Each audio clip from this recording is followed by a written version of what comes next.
Hello, Celeste, and I do hope this gets to you before you go to sleep tonight. If it doesn't, well, it can spoil your breakfast.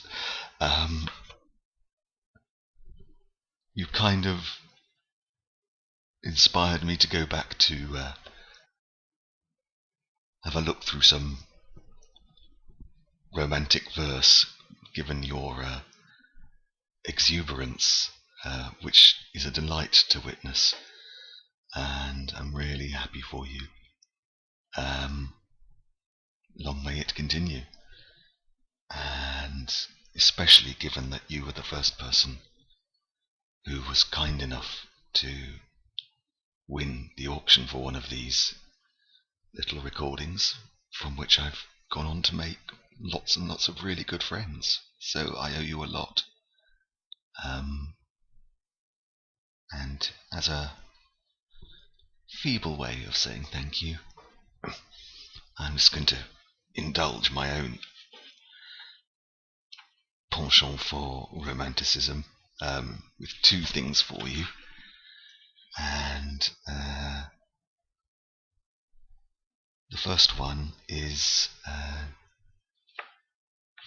Shelley's very famous Hymn to Intellectual Beauty.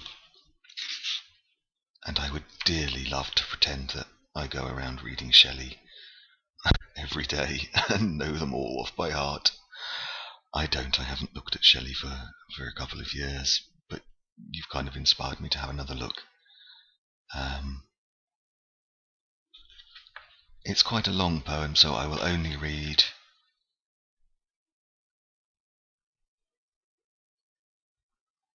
stanzas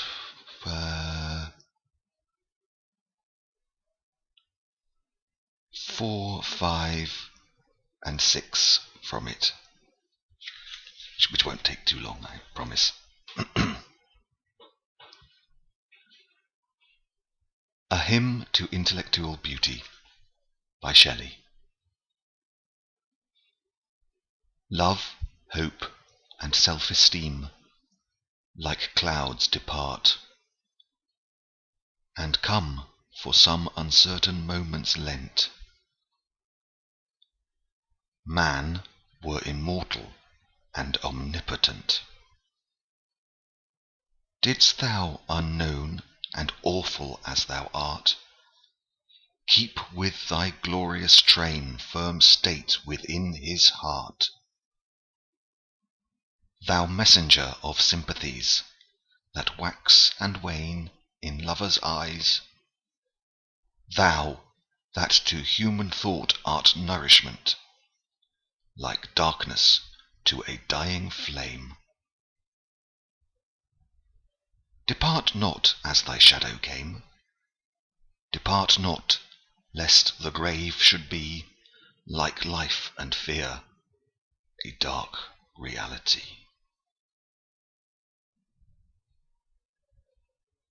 While yet a boy, I sought for ghosts, and sped through many a listening chamber, cave, and ruin, and starlight wood with fearful steps pursuing, hopes of high talk with the departed dead. I called on poisonous names with which our youth is fed.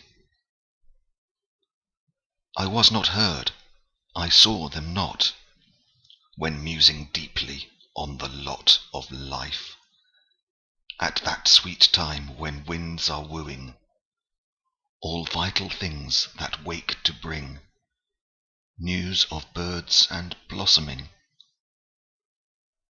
Sudden thy shadow fell on me. I shrieked and clasped my hands in ecstasy. I vowed that I would dedicate my powers to thee and thine. Have I not kept the vow? With beating heart and streaming eyes, even now I call the phantoms of 1,000 hours, each from his voiceless grave. They have envisioned bowers of studious zeal or love's delight, outwatched with me the envious night. They know that never joy illumined my brow, unlinked with hope that thou wouldst free this world from its dark slavery. That thou, O awful loveliness, would give whate'er these words cannot express.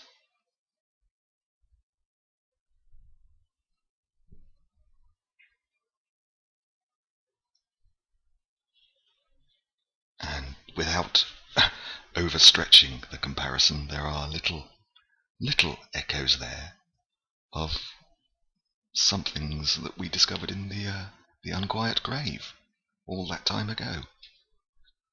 So I think that's one of those poems that can just be looked at again and again.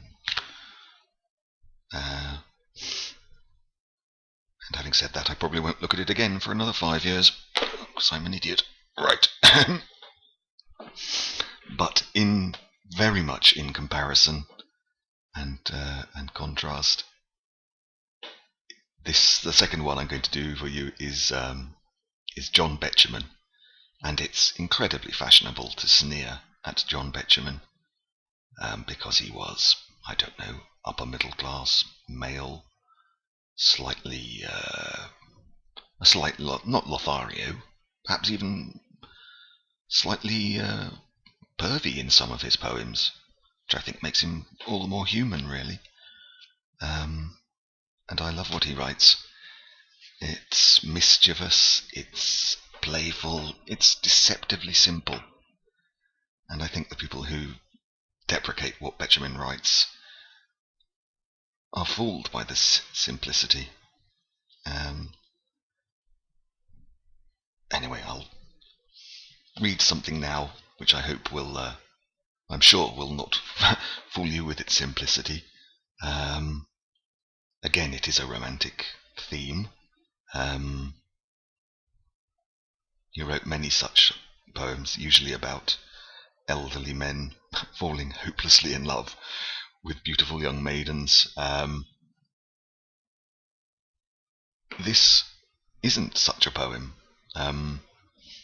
This is about quite an optimistic poem, I guess.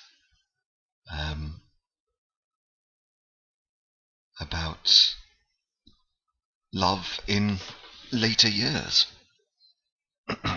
When did he write this? He wrote this in... Oh, I don't know. It'll take me too long to find out. Wonder if he was an old man when he wrote this. Anyway, he writes about death and old age very well.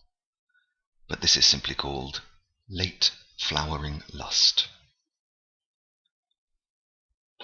My head is bald, my breath is bad, unshaven is my chin.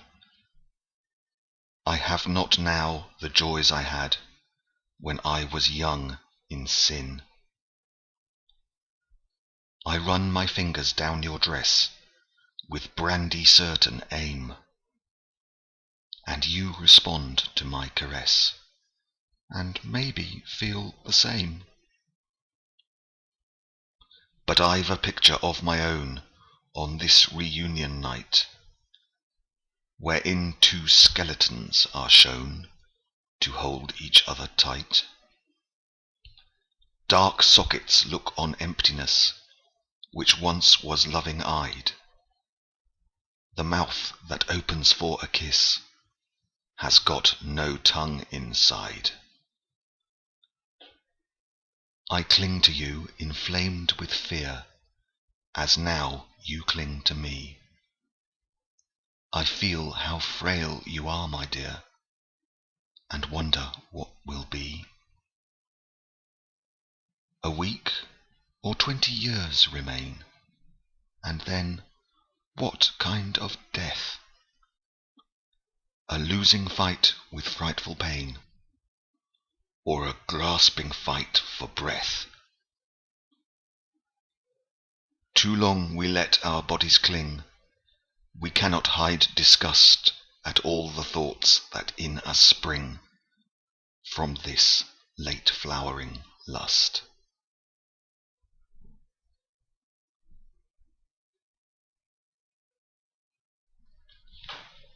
A little masterpiece there, I think. Wow. And I made one big cock-up, which I didn't interrupt myself for. I said... Oh, I can't find it now.